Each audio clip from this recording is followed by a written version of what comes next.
कायम जात बघून आरोपीच्या पाठीशी उभा राहणारे लक्ष्मण हाके, बोंधू अशोक खरातची जात शोधून त्यातही जातीवादी भूमिका बजावण्याचं काम करतायत हे दुर्दैव आहे. बोंधू अशोक खरातला जात असूच शकत नाही. होय, बोंधू अशोक खरात मराठा आहे, परंतु याचाही अभिमान आणि सन्मान वाटतो की समग्र महाराष्ट्रातल्या एकाही मराठा समाजाच्या एकानेही बोंधू अशोक खरातची बाजू घेतली नाही. उलट अशोक खरातला फाशी झाली पाहिजे, महिलांना न्याय मिळाला पाहिजे, भोंदूगिरी बंद झाली पाहिजे. कायम जात बघून आरोपीच्या पाठीशी उभा राहणारे लक्ष्मण हाके, बोंधू अशोक खरातची जात शोधून त्यातही जातीवादी भूमिका बजावण्याचं काम करतायत हे दुर्दैव आहे. बोंधू अशोक खरातला जात असूच शकत नाही. होय, बोंधू अशोक खरात मराठा आहे, परंतु याचाही अभिमान आणि सन्मान वाटतो की समग्र महाराष्ट्रातल्या एकाही मराठा समाजाच्या एकानेही बोंधू अशोक खरातची बाजू घेतली नाही. उलट अशोक खरातला फाशी झाली पाहिजे, महिलांना न्याय मिळाला पाहिजे, भोंदूगिरी बंद झाली पाहिजे आणि त्याच्यासोबत असलेल्या ज्यांचे ज्यांचे फोटो आहेत, मग ते अमित शहा पासून सगळ्यांचे, त्या सगळ्यांची चौकशी झाली पाहिजे. ही मागणी करणारे मराठा समाजातील तरुण आहेत. ते सोशल मीडियामध्ये व्यक्त होताना दिसत आहेत. ते त्यांच्या अकाउंटवरून व्यक्त होताना दिसत आहेत आणि हे लक्ष्मण हाकेंना दिसत नाही. याच्यापेक्षा दुसरा दुर्दैव असू शकत नाही. वाईट वाटतं की कशातही जात शोधायची आणि मराठा नेते का बोलत नाहीत असं म्हणायचं. कोण आहे बोंधू अशोक खरात? जरी मराठा असला तरी त्यांनी एखादं कॉलेज काढलंय, एखादं विद्यापीठ काढलंय? 1500 कोटी त्याच्या आतापर्यंत संपत्तीचा खुलासा तपास यंत्रणेने केलाय. यातला 1 रुपया कधीतरी मराठा समाजासाठी दिलाय का? त्यांनी कधी अ, एखाद्या आंदोलकाला मोठं केलंय किंवा त्या आंदोलकाशी संबंध ठेवलाय? जो समाजाचा नाही तो समाजाचा कसा असू शकतो? एवढी जाण आणि भान मराठा समाजाला आहे. सुरुवातीला राहुल कुलकर्णी नावाच्या त्या कुलकर्णीची जात आता मी शोधत नाही, पण सगळ्यात आधी त्यानेच व्हिडिओ बनवला की अशोक खरात हा दलित आहे. दुर्दैवाने कुलकर्णीच हे बोलू शकत होता. त्याने आता ते युट्यूब वरून त्याचा व्हिडिओ सुद्धा हटवलाय आणि त्याच्यानंतर बाहेरचे सगळे तगे तुटून पडले की अशोक खरात दलित आहे, आंबेडकरांच्या जातीचा आहे. तरी आम्ही आताही संयम बाळगून अशोक खरात हा बोंधू आहे, प्रवृत्ती आहे, समाजकंटक आहे एवढंच म्हणतोय. बहुजन हेच म्हणतोय, महाराष्ट्र हेच म्हणतोय. लक्ष्मण हाकेच काय याच्यात जात शोधतायत? खरं सांगू, लक्ष्मण हाके, आपल्याला भरपूर काम आहे.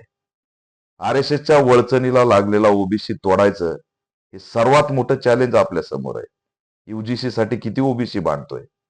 अहो, मराठा आहेच किती महाराष्ट्रात. एमपी मध्ये आर-एस-एस ला कोण बळ देतंय? युपी मध्ये आर-एस-एस ला कोण बळ देतंय? आर-एस-एसचं पायदळ म्हणून ओबीसीच आहे, दुसरं कुणी नाही. ज्या दिवशी ओबीसी आर-एस-एस पासून बाजूला झाला ना, त्या दिवशी आर-एस-एस नावाला सुद्धा उरणार नाही.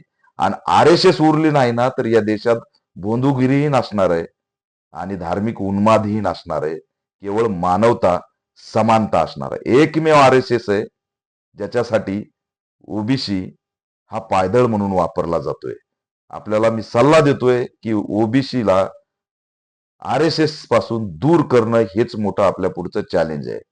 बोंधू अशोक खरात याचा लढा सुषमाताई अंधारे, रुपालीताई ठोंबरे, तृप्तीताई देसाई, अनेक महिला लढतायत. महिलांवरील अत्याचाराच्या प्रकरणाचं हे प्रकरण आहे. त्याच्यामुळे मीडिया ट्रायल सुद्धा तेवढ्याच पुरती मर्यादित आहे आणि ती चांगल्या प्रकारे लढतायत. त्यांचं स्वागत केलं पाहिजे.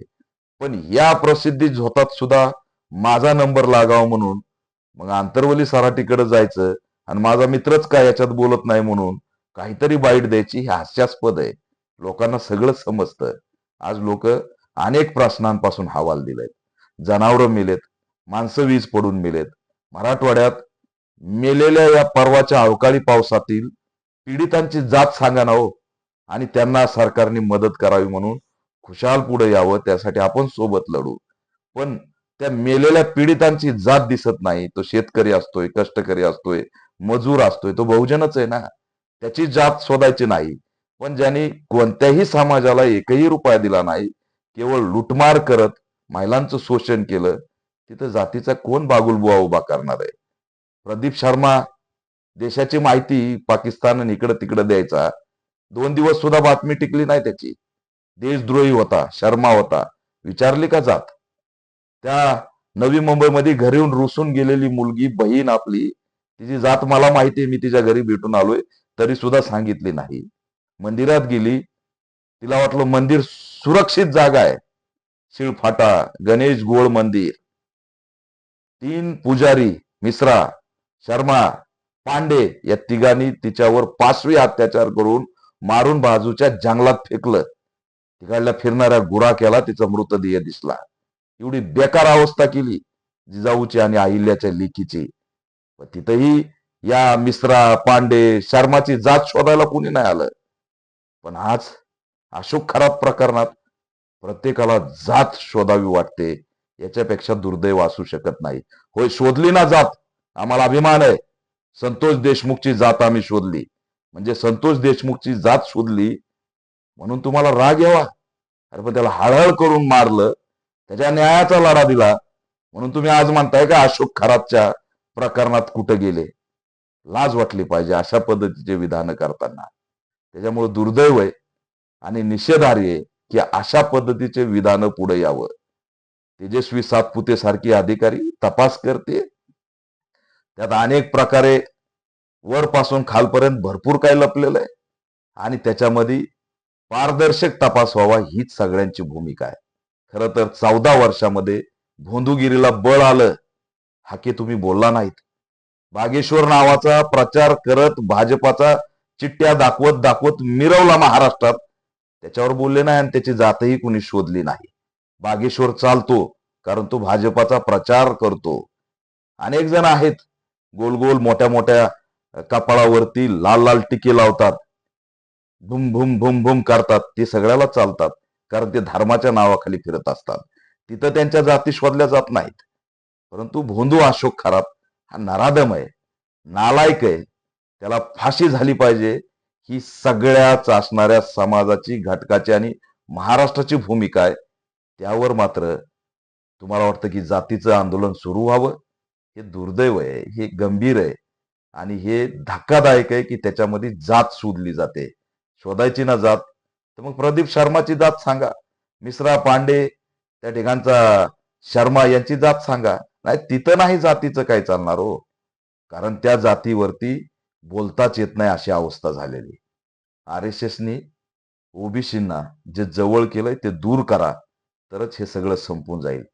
महाराष्ट्रात छत्रपती शिवरायांचे, डॉक्टर बाबासाहेब आंबेडकरांचे विचार गेल्या 14 वर्षात रसातळाला लावण्याचं काम ज्या व्यवस्थेने केलं, त्यांनीच भोंदूगिरीला जन्माला घातलेलं आहे.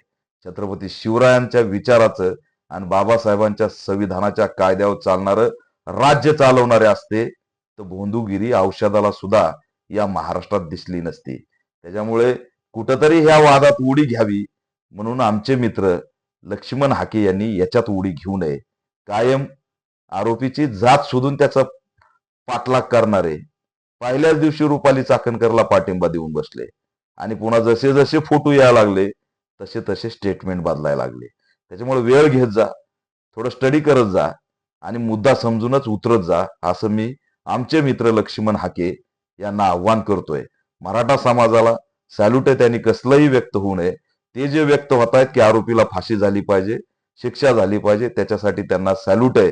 त्यांनी या प्रकरणात कसलीही जात शोधली नाही आणि त्याच्यामुळे त्यांच्या भूमिकेला सलाम आहे.